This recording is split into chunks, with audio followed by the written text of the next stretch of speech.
maadaama inagu haynu nahay wadan dhaqaalihiisu hooseeyo waxaan u baahanahay baaritaan lagaga hortagayo kansarkan lagaga hortagayo waa xanuunka kansarka bal marka hore intaana su'aalaba guda gelin warbixin naga sii xanuunka kansarka gaar ahaan kansarka ku dhaca makaanka afkiisa laakiin waqtiga ugu badan ama age-ka ugu badan ku dhaca waa 50 jir ilaa 50 jir inta u dhaxaysa waxa kaloo keeni kara kala koriyaha daawadayaal kulanti wacan oo wanaagsan khayartana daawanaysa ay kuna soo dhawaada markale iyo barnaamijka arrimaha haweenka toddobaadka barnaamijka waxa marti igu ah Dr. Horayso Zainab Maxamed oo barnaamijka qayb weyn ka qaadan doonta aan kuna sheekaysan doono barnaamijka intaan wada fadhino Zainab marka hore inaan ku soo dhaweeyaan jecelahay kulay waxaan ka hadli doonaa xanuun aad u halis badan oo dumarka imiga ku dhaca waxaan jecelahay bal Zainab inaan marka hore ilaahdo soo dhawow oo ku soo dhawow barnaamijka iyo waliba Saab TV ku soo dhawow Zainab aad iyo aad baan dhawahay hadan aad baan mahadsantahay barnaamijkan iga qayb gelisan arrimaha haweenka aan ku dhawahay mahadsantahay walaal kulli barnaamij dumarka waxa la yiraahdaa bulshada waa boqolkiiba 60 marka maadaama barnaamijku yahay barnaamij dumar aad doctorna tahay islana gabar tahay kulay wajaanis ma oran kara wajaanis miyana waayo hawlo badan bal qabatay marka kulay xanuunka aan sheegay halista badan waa xanuunka kansarka bal marka hore intaana su'aalaba guda gelin warbixin naga sii xanuunka kansarka gaar ahaan kansarka ku dhaca makaanka afkiisa hodanay horta kansarkan makaanka afkiisa ku dhaca waa kansar imika bulshadeena aad ugu soo badanaya bulshadeena ayni ka warqabin marka la eegayo kansarada dumarka ku dhacana waa kansarka afraad baa la yiraahdaa kansarada kale dumarka ku dhaca jira sida naasaha ka maqaarka ka sanbabka laakiin marka kansarada ugu badan ee dumarka ku dhaca marka la eegayo waa ka afraad ee dumarka ku dhaca kansarkan haddaan eegno warbixintii ugu dambeysay la ka qoray ay ku qortay WHO ama ururka caafimaadka adduunka oo ka qoray waxay sheegayaan sanad gudihii inuu kansarkan uu saameeyay 660,000 oo qof dumara gaar ahaan 660,000 oo dumara 350,000 oo dumare waxay u dhinteen kansarkaas u dhinteen within 1 year ay ku dhinteen kansarkani wuxuu ku badan yahay wadamada dhaqaalahooda hooseeyo laba sababood baa keentay in wadamada dhaqaalahooda hooseeyo ugu badan yahay mid waxa weeyaan kansarkan wuxuu kaga duwan yahay kansarada kale isagu wuxuu leeyahay hortag buu leeyahay marka wadamada kale inta badan waxay sameeyaan hortagaas sameeyaan dan waxa la ogaan karaa si xilli hore la ogaada dib waa la daweeyaa dan qofku ma soo gaadhaba xilligu kansarku sameysmayo laakiin maadaama inaguna wadamada dhaqaalahooda hooseeyo aynu ku jirno waxaan jirin baaritaanada la sameeyo ee lagu ogaanayo kansarkan intuu sameysmay ayaan wadamada dhaqaalahooda hooseeyo aan ka jirin ama ku yarba baa la oran karnaa taasina waxay badisay inta qof ama inta dumar ee hoosaameenaya kansarkan waa hagaag maxaa sababa isla xanuunkan walaal waxa sababa horta waxyaabo badan ba sababi kara laakiin boqolkiiba 94 waxa sababa virus loo yaqaano human papilloma virus kan waa virus la isku gudbiyo galmada la isku gudbiyo oo galmada lagu kala qaadi karo kaasa waxa ugu badan horta keena waa virus ka weyn waxyaabaha kale keeni kara waxa kamid ah qofku inuu sigaar cabo kale waxa kale keeni kara maxaa la dhahaa guurka hore xilliga hore hablaha ay guursanayeen early marriage kala dhahdo oo markan early marriage aan leeyahay waa 14 jir ilaa 16 jir inta ka horeysa waqtiyadaas waxa la yiraahdaa waa waqtiyo aan makaanka afkiisa aanu u bislayn inuu dhaawac ku dhaco hadduu dhaawac soo gaadho ama jug ay soo gaadhana waxa dhici karta in unugyada makaanka afkiisu si khaldan hay isku badiyaan oo keenaan kansarkan hay keenaan marka waxyaabaha keena waxa kamid ah early marriage ama guurka xilliga hore hablaha yar la guursanayo waxa kaloo keeni kara kala koriyaha markaan leeyahay kala koriyuhu noocyo badan buu leeyahay mid baa jira hormonal markaan ku leeyahay waa ku dhacaan soo sii deynaya oo dhacaan jirka ku soo sii deynaya kuwa aan dhacaan soo sii deynaya jira marka kuwa hormonalka ee dhacaanka soo sii deynaya kuwaas oo hadii la isticmaalo waqti aad u dheer oo waliba isku xigta maaha in la isticmaalayo sanad inta la isticmaaladana la joojiyo ilmo yar gabadha xidhalayso haddana 2 sanadood haddana sidii maaha laakiin 5 sano oo isku xigtoo kale haddii gabadha isticmaasho oo aan marna bedelin oo ni marna bedelin oo kuwa hormonal kaan sheegaya dhacaanka soo sideeni 5 sano oo isku xigtoona la kala joojino xidhiidhaadeen noqoto taasna oo wax kale maxaa la dhada keeni karo hooyada uu nugleyn karo waxyaabaha uu nugleyn kara iyaguna maxaa la dhada hooyada ma hadda dumar oo dhan ay ugu nuglaanayaan waxa kamid ah hadii la dhahay gabadhu xanuunada inta badan difaaca jirka hoos u dhigo sida HIV-ga oo kale HIV-ga oo kale isaguna wuxuu u nugleeyaa qofka difaaciisa inuu hoos u dhigo oo viruskan ku sheegayeen ku leeyahay 4% isaga ka mas'uula inta badan dadka badankooda uu saameeyaa maaha dad gooniin ku dhacaa maaha dadka badankooda uu saameeyaa laakiin waxa lagu kala duwan yahay difaaca jirka difaaciiba mararka qaarkood jirka ka wada saaraya oo aanu ku sii nagaadeenin viruskani marmarka qaarkoodna waxa dhici karta inuu viruskii difaaca jirkeenu oo intuu ka saari waayo oo meeshii ku nagaado markuu ku nagaadana wuxuu saameeyaa marka dumar hanirahnana wuxuu saameynayaa makaanka afkiisa inuu marka unugyada makaanka afkiisa oo si khaldan u sameeyo ama uu damage gareeyo dhici karto dana sababo kansarkan ku sheegay marka hadaynu soo koobno waa inta waxay u badan keena kansarkan maxaa lagu garan karaa xanuunkan kansarka ku dhaca makaanka afkiisa wala waxa lagu garan karaa horta dhiig bay gabadha isku arkaysaa marka dhiiga xilliga la arkayo kala duwan gabadhu haday tahay gabadh ku jirta waqtigii dhalmada waxay arkaysaa dhiig aan ahayn kii caadada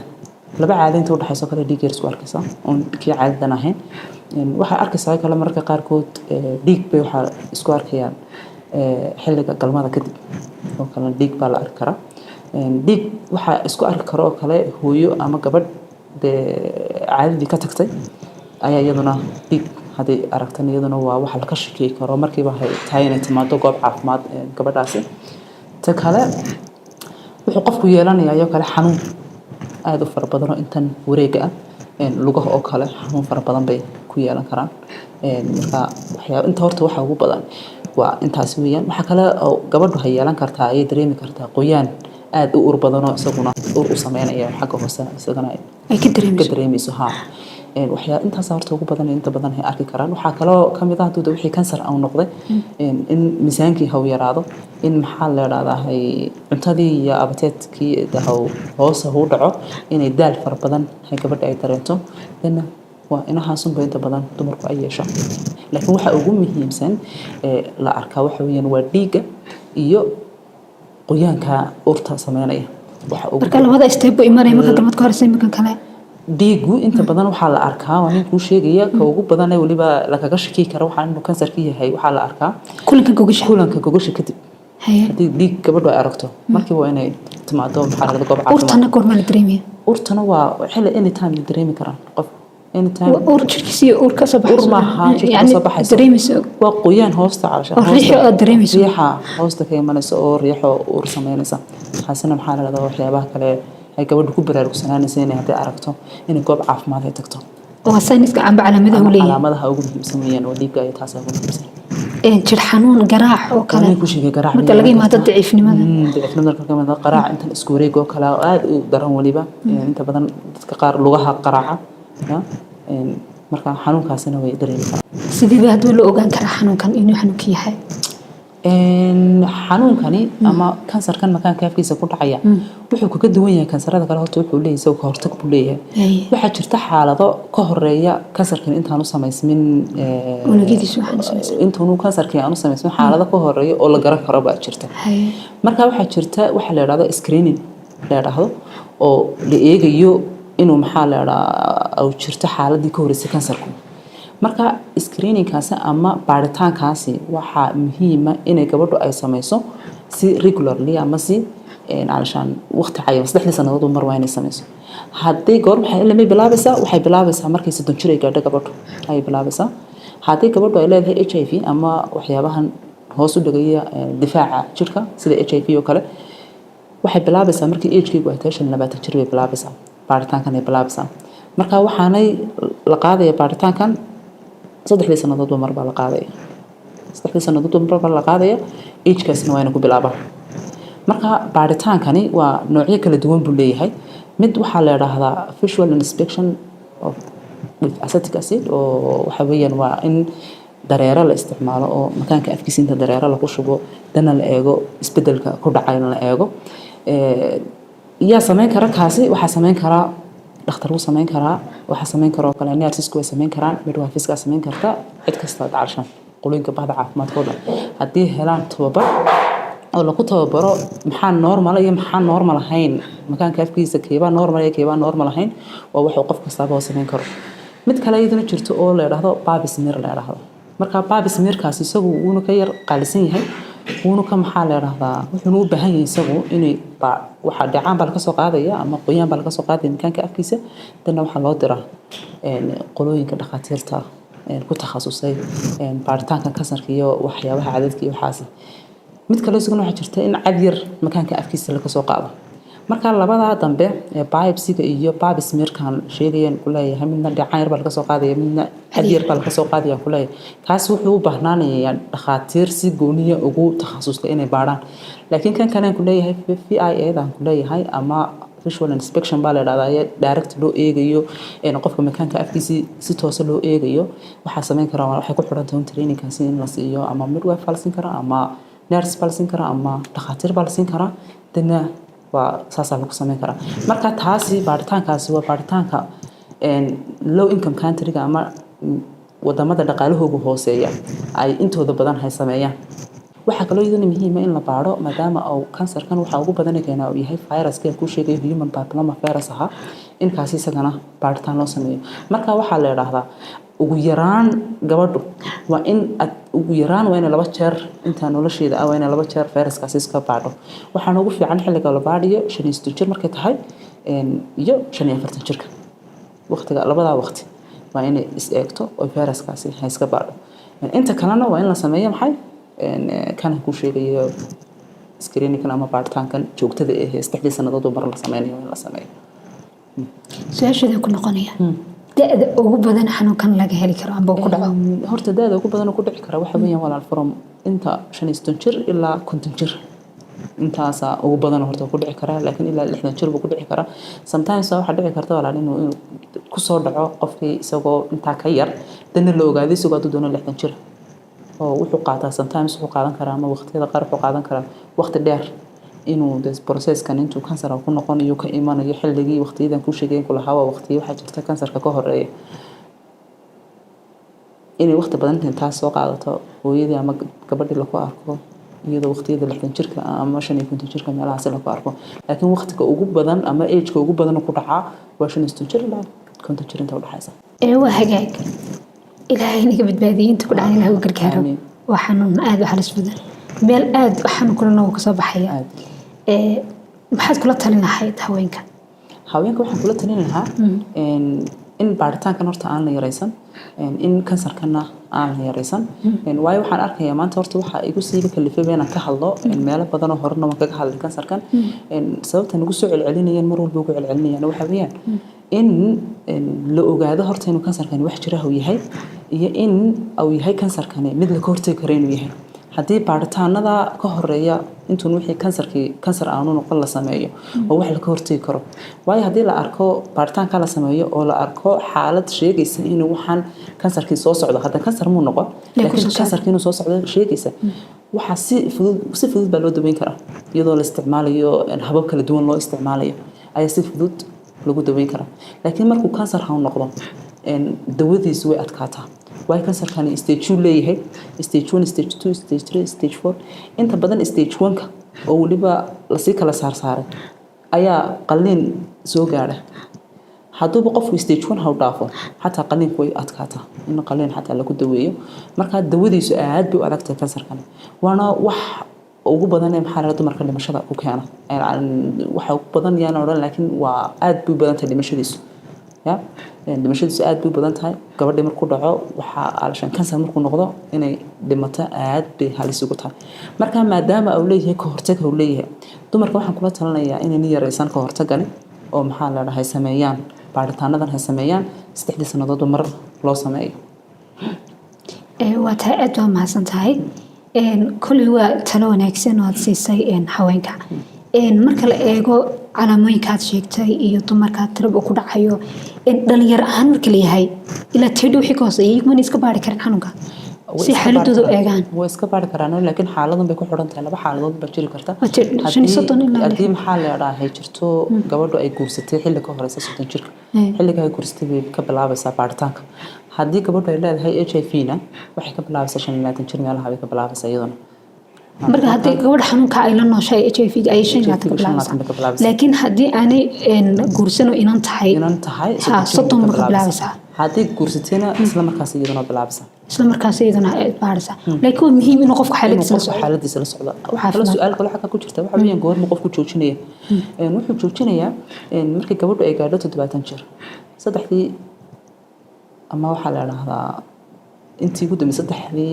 risaal ugu dambeysay hadii ay sameeysay baaritaankan ay sameeysay saddexdii risaal ay ugu dambeysay ama saddexdii baaritaan ay ugu dambeeyeen negative ay haayeen marka uu joojin kartaa laakiin yaan joojin kareynin waxaan joojin kareynin gabadha HIV AIDS kale ma joojinayso iyadu waxaan kaloo joojin kareynin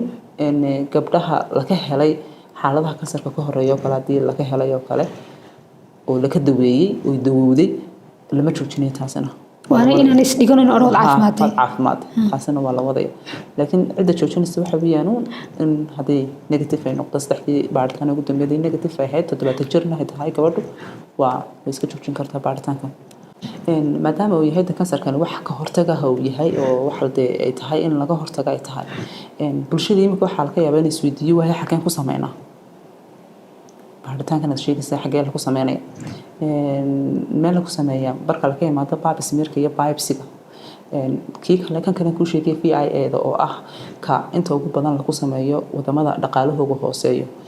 xaqan kuma sameeyo hargeysa lagu sameeyo ama Soomaaliland dhanba lagu sameeyo marka xaqan waxaan doonayaa fariin hanu mariyo wasaaradda caafimaadka fariinta hanu marinayana waxay tahay maadaama inagu hayno nahay wadan dhaqaalihiisa hooseeyo waxaan u baahanahay baaritaan lagaga hortagayo kansarkan lagaga hortagayo ahna baaritaan ka jaban baaritaanada kale kan biopsy-ga iyo kan pap smearkan kuleeyahay uu ka qaalisanaanayo marka inka acshan lacag ahaan la eego uu ka qaalisanaanayo baaritaankiisu laakiin kan kale VIA-ga ama kan toos loo eegayo kuleeyahay cid kasta sameyn karta nurse baa sameyn karta qof kasta oo training kan la siiya sameyn kara waa ku aan ku gaari karno bulshadeena dhan ku gaari karno dumarkeena dhan aan ku gaari karno waa barnaamij aan ka hirgelin karno goobaha caafimaadka waliba dawladdu helayaan ka hirgelin karno xanaanaha noqoto dhakhad hospitaalada dawladdu ay leedahay gobolada oo dhan la ka hirgelin karo kaliya ta waxa waxaan u baahanahay waxyaabahan lagu sameeyay baan u baahanahay waxa kale oo u baahanahay in la train gareeyo ama tababar la bixiyo oo la siiyo dadkii sameyn lahaa la siiyo gobolada dhan la siiyo maxaa la yiraahdaa cid kastoo sameyn karaysa maxaa la yiraahdaa barnaamijkan ama baaritaanka sameyn karaysa marka anagu ka dhakhtar dumar ahaan anu horta dhakhtarad marka sheegay dhakhtarad dumar baan ahay marka ka dhakhtar dumar ahaan dhakhaatiirta ku soo takhasusay xanuunada dumarka ee jooga wadanka jooga aad bay fara badan yihiin dhakhaatiirta kale iyaguna qaybta baaritaanada kansarka waxa ku soo takhasusay iyaguna Soomaaliland daranay iyaguna dhakhaatiir kale iyaguna joogto sameyn kara pap smearkan iyo biopsy-gan cadkan laga soo saaray sameyn kara ee joogta marka bulshadeedii waxaan diyaar ugu nahay inaan bixino tababaradan aan bixino si ay ugu sameyn karaan barnaamijkan gobolada oo dhan anagu taasi diyaar baan leenahay laakiin wasaaradda caafimaadka waxaan ka codsanaynaa ka dhakhtar ahaan diyaar baan nahay laakiin iyaguna inay noo facilitate gareeyaan ama noo fudeediyaan sidii aan u sameyn lahayn barnaamijkan aan hirgelin lahayn si bulshadu ay u wada gaadho oo baaritaankan u wada gaadho maadaama uu yahay wax aad u muhiim ah maadaama uu yahay wax dhimasho keeni kara oo kansar dhimasho keeni kara wax la ka hortagi karayaa uu yahay waa fariin aan u dirayo sidoo kale dawladda laftigeeda laga codsado wacyigelin baraarujin oo samayso bulshada taasi oo kale wacyigelin samayso inay service-kan hayar fudaydiso oo iyagii maxaa la yiraahdaa anagii aqoontii waan haynaa training-nada waan bixin karaynaa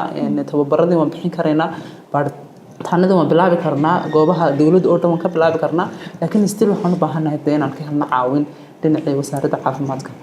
marka taasina wasaaradda caafimaadka fariinta warjinayna inay gaadho fariinteena insha Allah aad baa mahadsantahay wakaaga mahadcelinaya waqtigaaga